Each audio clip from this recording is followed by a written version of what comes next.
ओम शांति।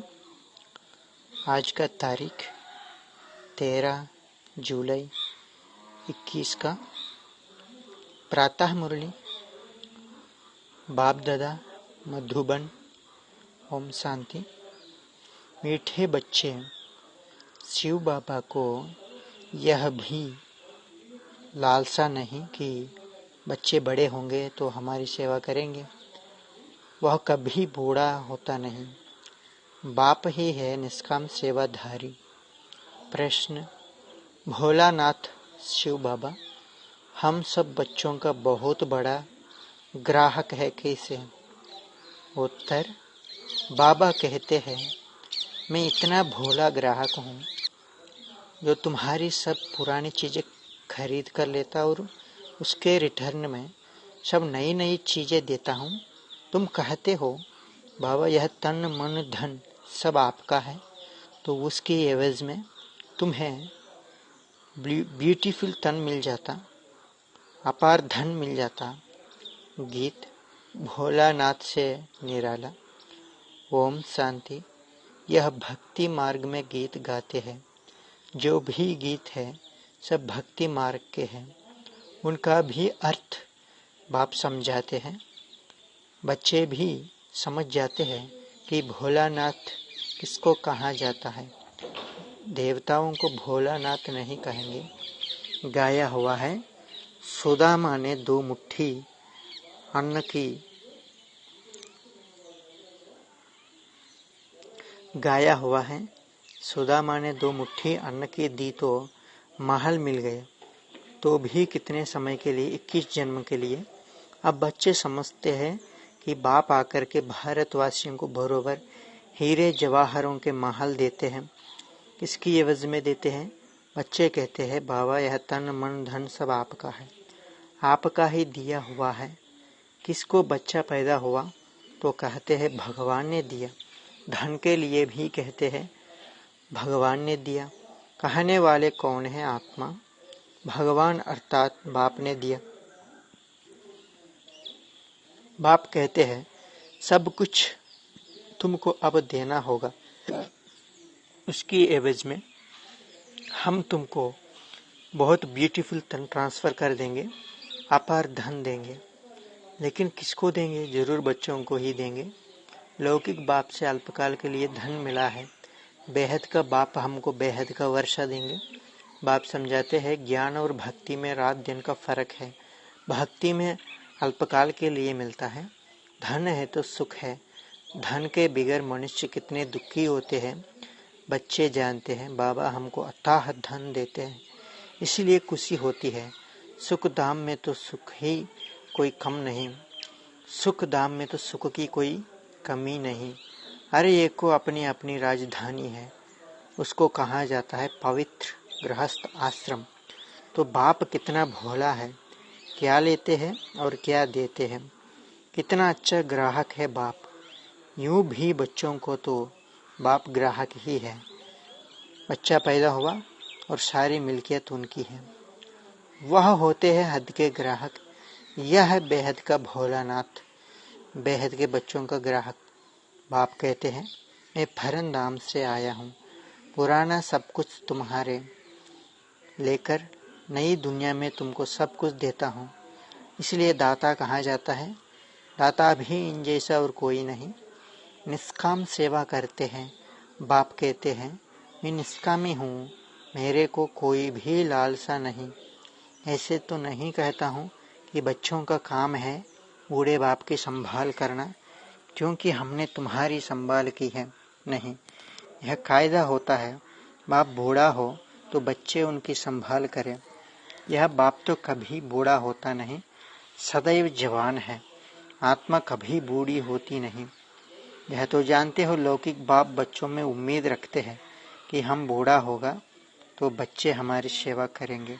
भल सब कुछ बच्चों को देते हैं, फिर भी सेवा तो होती है।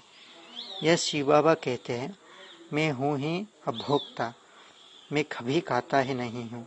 मैं आता ही हूँ सिर्फ बच्चों को नॉलेज देने। सुप्रीम रूहों को बैठ समझाते हैं। रूह ही सुनती है, हर एक बात रूह करती है। संस्कार भी रूह ले जाती है, जिसके आधार पर शरीर मिलता है। यहाँ मनुष्यों की अनेक मतें हैं। कोई कहते हैं रूह परमात्मा ही ठहरा, उनको कुछ भी लेप छेप नहीं लगता है। आत्मा निर्लेप कह देते हैं। अगर आत्मा निर्लेप होती तो क्या कहते, पापात्मा पुण्यात्मा। अगर आत्मा निर्लेप है तो कहाँ जाए पाप शरीर पुण्य शरीर। अभी तुम जानते हो कि सभी आत्माओं का रूहानी बाप हम रूहों को पढ़ा रहे हैं। इस शरीर द्वारा आत्मा को बुलाते भी है ना। कहते हैं हमारे बाप की आत्मा आई, टेस्ट ली। आत्मा ही टेस्ट लेती है। बाप तो ऐसा नहीं कहेंगे, वो तो अभोक्ता है।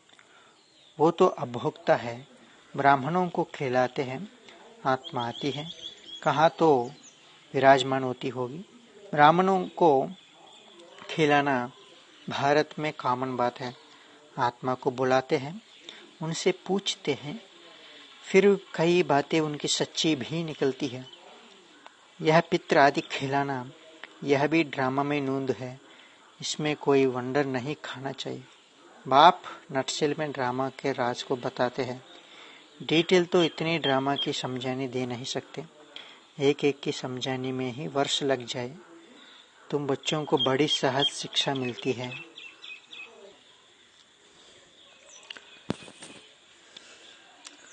मैं कभी खाता नहीं, मैं आता ही हूँ सिर्फ बच्चों को नॉलेज देने। सुप्रीम रूह रूहों को बैठ समझाते हैं। रूह ही सुनती है, हर एक बात रूह करती है। संस्कार भी रूह ले जाती है, जिसके आधार पर शरीर मिलता है। यहाँ मनुष्यों की अनेक मतें हैं। कोई कहते हैं रूह परमात्मा ही ठहरा, उनको कुछ भी लेप छेप नहीं लगता है। आत्मा निर्लेप कह देते हैं। अगर आत्मा निर्लेप होती तो क्यों कहते पाप आत्मा पुण्यात्मा। अगर आत्मा निर्लेप है तो कहाँ जाए पाप शरीर पुण्य शरीर। अभी तुम जानते हो कि सभी आत्माओं का रूहानी बाप हम रूहों को पढ़ा रहे हैं। इस शरीर द्वारा आत्मा को बुलाते भी है ना। कहते हैं हमारे बाप की आत्मा आई, टेस्ट ली। आत्मा ही टेस्ट लेती है।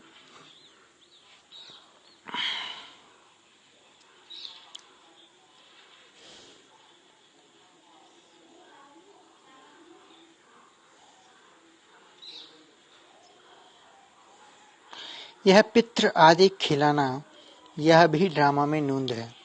इसमें कोई वंडर नहीं खाना चाहिए। बाप नटशेल में ड्रामा के राज को बताते हैं। डिटेल तो इतनी ड्रामा की समझानी दे नहीं सकते। एक एक की समझाने में ही वर्ष लग जाए। तुम बच्चों को बड़ी सहज शिक्षा मिलती है। गाते भी हैं, हे पतित पावन आओ, आकर हमको पावन बनाओ। उनका नाम ही है पतित पावन। ब्रह्मा विष्णु शंकर को पतित पावन नहीं कह सकते हैं। बाप को ही पतित पावन लिबरेटर कहते हैं। दुख हरता सुख करता भी उनको कहा जाता है। वह है निराकार। शिव के मंदिर में जाकर देखो, वहाँ लिंग रखा है। जरूर चैतन्य था, तब तो पूजा करते हैं। यह देवता भी कभी चैतन्य थे, तब तो उनकी महिमा है। नेहरू चैतन्य में था, तब तो उनका फोटो निकाल महिमा करते हैं। कोई अच्छा काम करके जाते हैं तो उनका जड़ चित्र बनाए महिमा करते हैं। पवित्र की ही पूजा करते हैं। कोई भी मनुष्य की पूजा नहीं कर सकते। विकार से पैदा होते हैं ना, तो उनकी पूजा नहीं हो सकती। पूजा देवताओं की होती है, जो सदैव पवित्र होते हैं। तुम जानते हो बाप आया था, फिर अब संगम पर आया है स्वर्ग की स्थापना करने। फिर द्वापर से रावण राज्य शुरू होगा। रावण राज्य शुरू होने से जट शिव का मंदिर बनाते हैं। अभी तो चैतन्य में नॉलेज सुना रहे हैं। वह सत है, चैतन्य है, उनकी ही महिमा गाते हैं। निराकार को शरीर तो चाहिए ना, तो बाप ही आकर विश्व को हेवन बनाते हैं। उस हेवन में राज्य करने के लिए तुम पुरुषार्थ कर रहे हो। स्वर्गवासी तुम बन रहे हो। निराकार परमपिता परमात्मा ज्ञान का सागर है, परंतु सुनाए कैसे। कहते हैं मैं इस शरीर में आया हूँ, मेरा ड्रामा में यह पार्ट है, मैं प्रकृति का आधार लेता हूँ। यह जो पहले नंबर का है, इनको ही बहुत जन्मों के अंत में मैं आकर प्रवेश करता हूँ और इनका नाम रखा ब्रह्मा, और इनका नाम ब्रह्मा रखता हूँ। पहले यह सब भट्टी में थे तो बहुतों को नाम दिए थे, परंतु बहुतों ने फिर छोड़ दिया, इसलिए नाम रखने से क्या फ़ायदा। तुम वह नाम देखो तो वंडर खाओ, एक ही साथ सब इकट्ठे कितने रमणीक नाम आए। संदेशी नाम ले आती थी, वह लिस्ट भी जरूर रखनी चाहिए। सन्यासी भी जब सन्यास करते हैं तो उनका भी नाम बदल जाता है। घर बार छोड़ देते हैं, तुम छोड़ते नहीं हो, तुम ब्रह्मा के आकर बनते हो, शिव के तो हो ही। तुम कहते ही हो बाप दादा, सन्यासियों का ऐसे नहीं होता है। भल नाम बदलते हैं, परंतु बाप दादा नहीं मिलता, उनको सिर्फ गुरु मिलता है। हठ योगी हद के सन्यासी और राजयोगी बेहद की सन्यासी में रात दिन का फर्क है। गाया भी जाता है ज्ञान, भक्ति और वैराग्य, उनको भी वैराग्य है, परंतु उनका है घर बार से वैराग्य। उनको पता ही नहीं कि सृष्टि बदलनी है। तुम्हारा है बेहद का वैराग्य, यह सृष्टि खलास होनी है, तुम्हारे लिए नई दुनिया बन रही है। वहाँ जाना है, परंतु पावन होने बगैर तो वहाँ जा नहीं सकते। दिल में जंचता है बरोबर नई दुनिया में देवी देवताओं का राज्य था, जो बाप अब स्थापन करते हैं। तुम जानते हो शिव बाबा को याद करने से हम पुण्यात्मा बन जाएंगे। है बड़ा सहज, परंतु याद भूल जाती है। भक्ति मार्ग की रस्म रिवाज बिल्कुल ही अलग है। वापस अपने घर तो कोई जा नहीं सकता, पुनर्जन्म सबको जरूर लेना है। घर जाने का समय एक ही है। फलाना मोक्ष को प्राप्त हुआ, यह तो गपोड़ा है। बाप कहते हैं कोई भी आत्मा बीत से वापस नहीं जा सकती, नहीं तो सारा खेल बिगड़ जाए। हर एक को सतो रजो तुम में जरूर आना है। मोक्ष के लिए तो बहुत आते हैं, समझाया जाता है मोक्ष होता नहीं, यह तो अनादि बना बनाया ड्रामा है, वह कभी बदली नहीं हो सकती। मक्खी यहाँ से पास हुई, फिर 5000 वर्ष बाद ऐसे ही पास होगी। यह तो जानते हैं बाबा कितना भोला है। पतित पावन बाप अपने परम धाम से आते हैं पार्ट बजाने, वही समझाते हैं यह ड्रामा कैसे बना हुआ है, इसमें मुख्य कौन कौन है। जैसे कहते हैं ना कि सबसे साहूकार कौन है इस दुनिया में, उसमें नंबरवार नाम निकलवाते हैं, उसमें नंबरवार नाम निकालते हैं। परंतु जानते हो सबसे साहूकार कौन है? वह कहेंगे अमेरिका। परंतु तुम जानते हो स्वर्ग में सबसे साहूकार लक्ष्मी नारायण बनते हैं। तुम पुरुषार्थ करते हो भविष्य के लिए, सबसे बड़ा साहूकार बनने के लिए। यह रेस है, लक्ष्मी नारायण जैसे साहूकार कोई होगा? अल्लाह अव्वल दिन की भी स्टोरी बनाते हैं। टका करने से कुबेर का खजाना निकल गया। बहुत किस्म किस्म के नाटक बनाते हैं। अभी तुम्हारी बुद्धि में है यह शरीर छोड़ स्वर्ग में जाएंगे, हमको कारून का खजाना मिलेगा, हमको कारून का खजाना मिलेगा। बाप कहते हैं मुझे याद करने से माया एकदम भाग जाएगी। बाप को याद नहीं करते तो माया फिर तंग करती है। कहते हैं बाबा हमको माया से तूफान बहुत आते हैं। अच्छा बाबा हमको माया से तूफान बहुत आते हैं, अच्छा बाप को बहुत प्यार से याद करो तो तूफान उड़ जाएंगे। बाकी नाटक आदि बैठ बनाए हैं। बाप तो कुछ भी नहीं, बात तो कुछ भी नहीं। बाप कितना सहज बताते हैं। सिर्फ बाप को याद करो तो तुम्हारे में जो अलाए है वह निकल जाएगी। और कोई तकलीफ नहीं देते हैं। आत्मा जो पवित्र सच्चा सोना थी वह अब झूठी बन गई है, फिर सच्ची बनेगी।